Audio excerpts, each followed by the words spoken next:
Hi guys, I'm Chrissy. Welcome back to my channel today.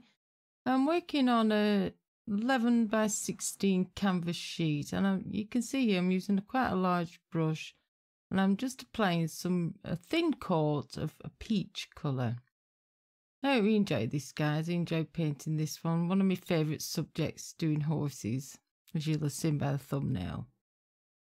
So I've smoothed that out, let it dry, and I've come in with a stiff bristle brush. I'm just putting a really dark layer of green just to do an over, like a canopy of trees hanging over, if you will. It looks fairly black there, but it's a really dark green. I'm just loosely applying this. I'm not over blending anything. I just want the structure of a tree leaves. That's the only thing I'm looking for at the moment.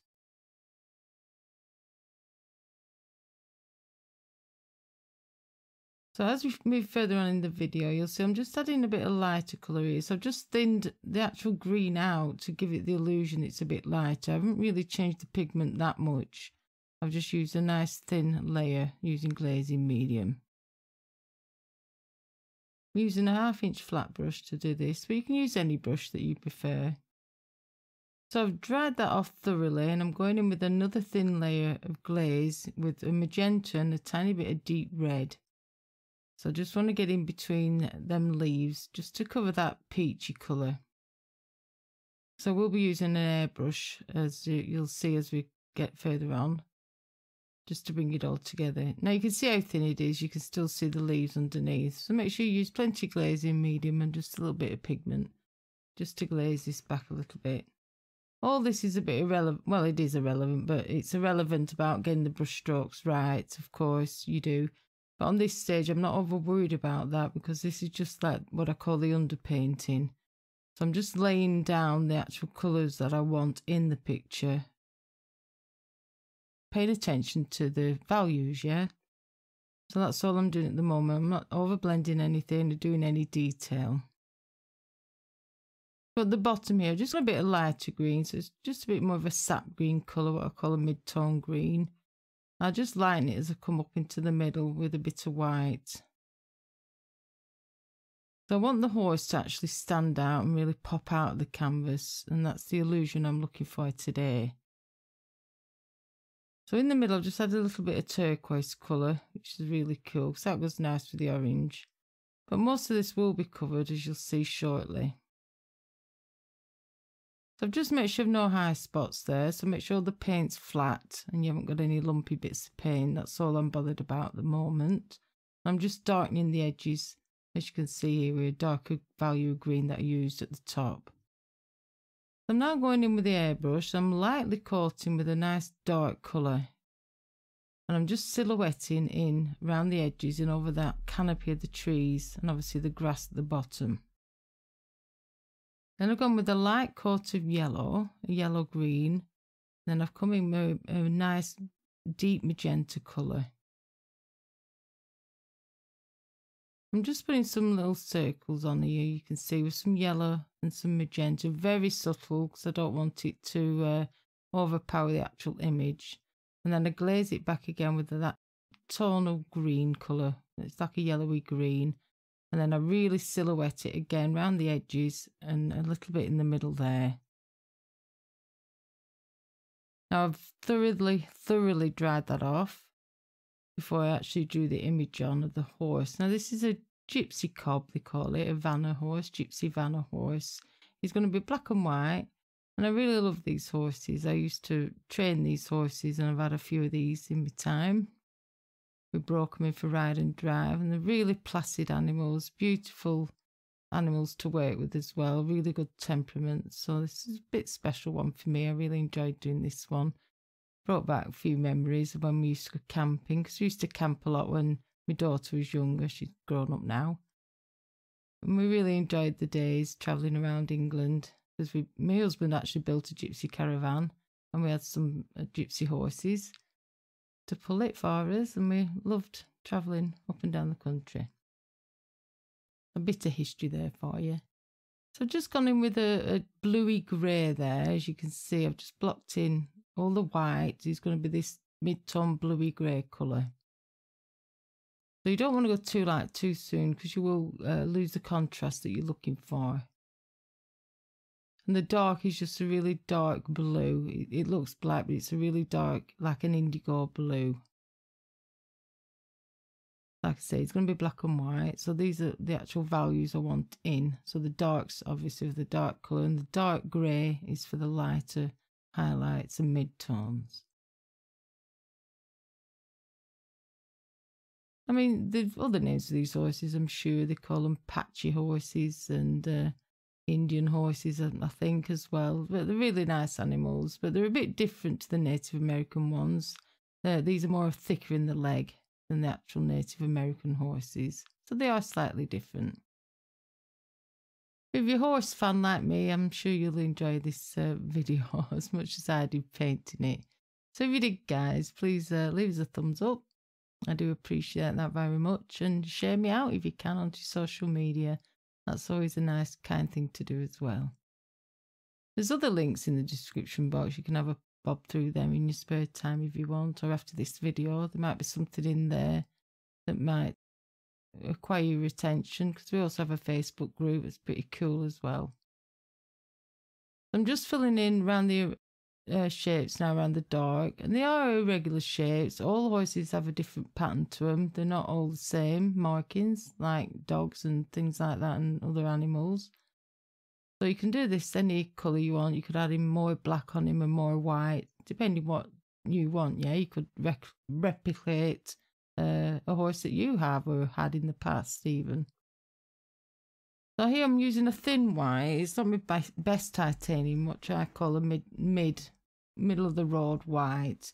It's not, it is opaque, but it's not my best one. So I'm using that just to get this layer on. And on his mane, I want it a little bit lighter, but I've just, you can see there, it's like a bit of a more grey colour because I want the actual white of his mane to show up.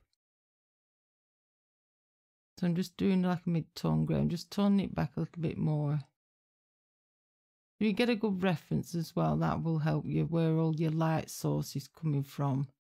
So just pay attention to that. I mean, sometimes you think, you look at something, you think, oh, that's white, but it really isn't, you know what I mean? It could be an off-white or a shadowed white or a blue white even. All different shades. So you just study what you're doing and follow your reference as best you can. That will help you out a lot. The same here, doing his legs and down to his what they call bell bottoms, which are called feathers of the horse. These really furry legs at the bottom. So you can see there we're concentrating on the shadows again to make sure that we grade out a bit more, because the lighter sections I really want to show up. So just make sure that's an off-white as well in the shadowed areas. Like everything else in acrylics, if you've watched my channel a few times, you'll know that I do build up in layers. I do multiple layers in acrylics. A lot of glazing. Not all the time. I don't glaze all the time, but majority of the time I do. Because that's the way I paint and that's the preference I like to do it in, and I like the results at the end of the day. I think it looks super cool. But everybody has their own style, obviously, so that's perfectly fine too. Now I'm just going in with that dark colour again. I'm just adding some little bits of grey here and there. They're going to represent the highlights on the actual black of his coat. So it's just like a nice dark grey colour.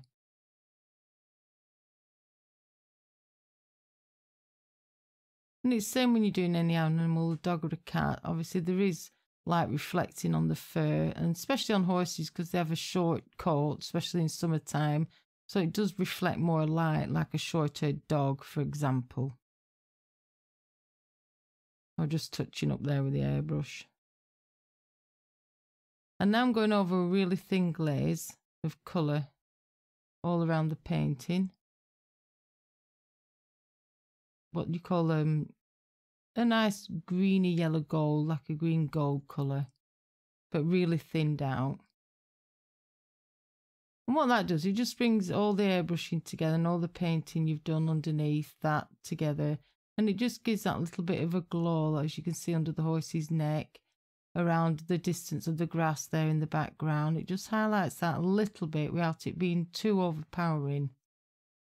So it's showing like a bit of a distant field. So I've come in with a soft filbert and I'm just putting in the white again. I'm still on that mid white, which isn't the best white. I haven't used the proper titanium yet because they're all different depending what brand you get. So you have different shades, not shades should I say, different strengths of white. I want to save my best white for the actual highlights. If your white's a really good quality white, you can still keep it dulled down with some grey, obviously like I'm doing, and then save the pure titanium for last for your actual highlights. But I use that much white in your paintings. It's more economical for me to get the cheaper white and use it, you know, just tint it that way and just keep a nice good tube of titanium white. The actual nice highlights. You can see I'm just putting the loose detail in there on his feathers, just using that little filbert brush, which helps me get that nice fur texture in on his actual legs there. And this is a beautiful stallion horse of a Gypsy Vanna today I'm doing. He's very grand and gorgeous.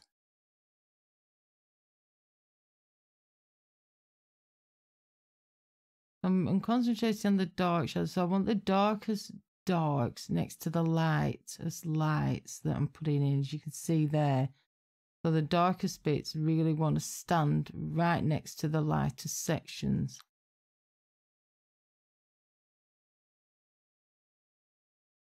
Then as I move on, I start moving away from that, like you see here, and putting the actual grey highlights in. So I don't want them near the actual lighter sections. I want them on the actual darkest bit of the black to make it look 3D, obviously. Same there on his ears, because I want his ears to show up because they're in the dark section of the painting. So I moved into my little detail brush now, because I have a bit more control with this. Just getting around, making sure all the shapes are correct, and anything I wanted to adjust, I can do it quite easily with this brush. Now his tail, because it's dark down there, I'm just putting a grey little highlights in just to show that there is a tail there. So you don't have to over worry about that too much. And now you can see I've gone in with my better white. And this is more of a pure titanium white now, a heavy bodied white. But use what you have, that's what I always say. And you build your paint box up gradually. That's what I've done over the years. And you get to know what brand you like the best as well, I think. Still with the detail brush, I'm just shaping his face now and checking where all the highlights are. Just doing a bit of a pinky bit round his muzzle there, because he's got like little pink lips, bless him. I'll add that in, that's cute. And some little reflections there in his eye. Now there's not much detail on his eye as such, because he's not really close up into the foreground. But obviously I wanted to put a little bit of something in there, just a bit of a sparkle. But I liked how he was stood, I liked how his head was turned and how he stood really nice with his back legs as well. And this front leg I'm doing now, it was just raised up off the floor slightly. So I thought this were interesting to show you, you know, to explain as well how to put the highlights on where the one leg is on the floor and one leg is actually raised up like he's going to walk off. So it's different areas where you need to put your highlights. And I think this video shows that. Now his back feet are firmly on the floor, obviously. There's only that just, well, as we're looking at it, his right leg being lifted up. The other one is actually on the ground as well. So all things like that are important in your painting, your highlights, because it's showing because the highlighted, it's reflected light, so it's showing different things like your knee bent or a bent arm, like in this case the horse's leg coming up, so it's going to be highlighted different to the one where it's actually stood on the floor. And it applies to a lot of things in your creativity as well, depending what you paint. Highlights are very important, plus your midtones I think are just important as your highlights. And your values are obviously always number one in my book. As long as you've got your values correct, it doesn't really matter what colour you paint anything, realistically or impressionistically or any otherwise, folk art or abstract. As long as your values are correct, it'll work. So I always say never go too light too soon. I think people got fed up with me saying that, so I don't say it as that much, but there you go. It is a fact, and I like people to know this fact, you know what I mean? I think it'll help you out. Because it's quite easy to lose contrast, it is. And I go back multiple times putting my lights in and my darkest values in. You go over it, you start painting it in and painting it out, then you've got to go back in again. It's a process. That's all it is, a process. So just keep that in mind. So I'm just putting some lighter green here. It's just a nice sap green with a tiny little bit of yellow in it, just to give some like nice leaves in the foreground, so it's just not all that dark in the back, you know, where we airbrushed it all. And it just brings it a bit more forward and pushes the horse more forward and pushes everything else into the distance. And some loose grasses there, just at the bottom there, nothing too realistic or over painted.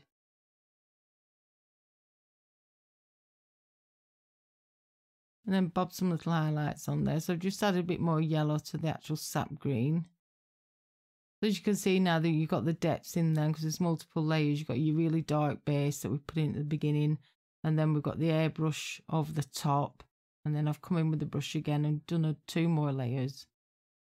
I'm just using my fan brush there at the bottom because I like the texture it gives, especially on grasses. I think it's really cool. So thanks guys, I enjoyed painting this for you.